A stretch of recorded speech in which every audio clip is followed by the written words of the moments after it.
Nako guys, may dilubyo na naman po. Itong lugar po, tadaanan po ng dilubyo, no? Sa lahat ng makapanood sa atin ngayon, ipinatawag tayo ng ating kaibigan. Mayroong lugar po ang kanilang nadiditik po ngayon na tatamaan po ng dilubyo dahil po sa malaking baha. Nako, nakakatakot po ito guys. Patawad po kung ito man po ang maipaabot ng mga kaibigan ko. Hindi naman po ako ang naggawa ng mga nakikita po dito sa mundo ng tao. Ang mga duwende lang po ang nagbibigay po ngayon ng babala dahil sila po mismo ang nakakita.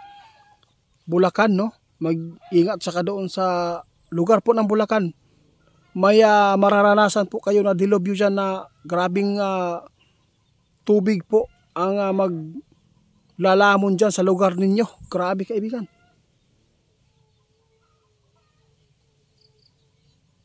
Grabe naman to. Malagay po ito guys na mangyayari po daw dyan. Ngayong October to November guys, hinulaan ng ating kaibigan na grabe ang mangyayari po na pagbaha. Sa lahat ng mga magulang dyan, sus, may tinuro po ang ating kaibigan dyan kung ano pong gawin po natin. Pero kung malakas po yung agos, kailangan ninyong lumikas po kayo sa matataas na lugar ngayon, kaibigan.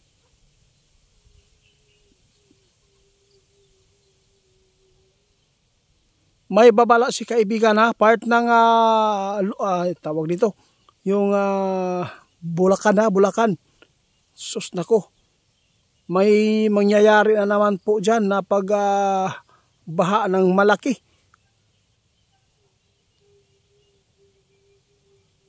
Nagbigay ng paalala si kaibigan ngayon sa lahat ng makapanood. Marami akong mga subscriber din dyan sa Bulacan po ngayon, no? May paalala si kaibigan na nakikita po nila doon sa kanilang kaharian ngayon ang lugar ng Bulacan, no? Malolos, Mikawayan. Kailangan po ninyo ngayon na maghanap ng paraan para po makaiwas kayo sa dilubyo na sinasabi ng ating kaibigan. Dahil po ay sinabi po ng ating kaibigan, mangyayari yan sa November at saka October. Sos nako.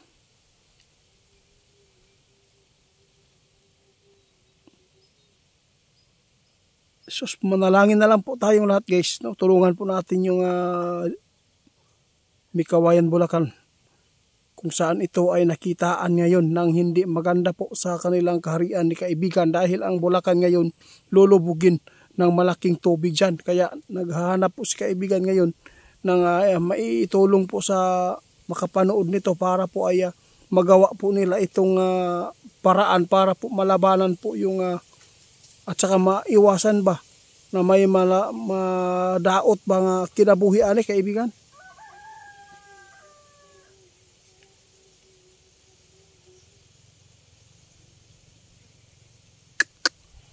Wala tayo mahimo ani kaibigan. Kay mo naman gyud ni ang panahon na maningil gyud ang kalikasan guys. Ito po wala tayong magagawa, no? Kung ito man po ay si tawag ani kaibigan, bitaw nga ipadanas sa tao. Minsan guys na lilito tayo guys dahil iniisip ko talaga guys, grabe kung paano tayo makapagluto kung lalamunin po ang ating bahay dyan sa tubig. Kaya kung may mga paraan po kayong magawa, kung may mga kahoy o kawayan dyan na pwede po ninyong gawing kubo para magagamit po ninyo sa tuwing ito ay lumaki ang tubig, at least meron po kayong magagamit na paraan. Huwag po natin na hintayin ang panahon, dyan lang tayo kikilos kung nariyan na po yung malaking tubig, lalo na ang bagyo guys. Dito po talaga nyo mararanasan po. Kaibigan, salamat po sa inyong mga babala ngayon. Before po natin daw guys makamit po yung New Year na naman, ito po ang masasagupa lagi ng mga tao. Kung ano man po ang nasasagupa natin noong 2024, mas lalo pa ang masasagupa ngayong 2025, ngayong mag-New Year. Diyos ko kaibigan, salamat po sa mga babala na nakikita. Bulacan yun ang nakitaan karon guys, na grabe daw ang tubig daw di may tabo.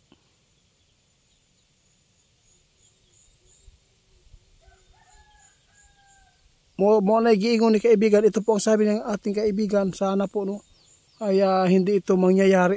Yung nakita po ng ating kaibigan, grabe, ang dami po daw talagang nagsisigawan ng mga tao na naghihingi ng tulong dahil po natrap po yung iba sa kanilang bahay dahil po ang pagragasaan ng bagyo at baha ay sa gabi pa. Kaya maraming hindi po pagmasid, kaya dapat po ngayon pa lang makinig na po kayo sa mga kaibigan natin. No, kung ano man po ang maranasan po ninyo dyan na pag-ulan, kung may mga bagyo na ipinarating po ang weathercaster, no? Kailangan din po na maghanap kayo ng paraan ninyo para hindi kayo mapapahamak, kasi pag gabi delikado po yung kuryente guys, kaibigan. Sigurado po talaga guys, mangyayari po talaga yung kuryente. Grabe, nakakamatay din kapag naabutan ng tubig, lalo na hindi na-off ang inyong mga breaker. Kaibigan, salamat po alala ha.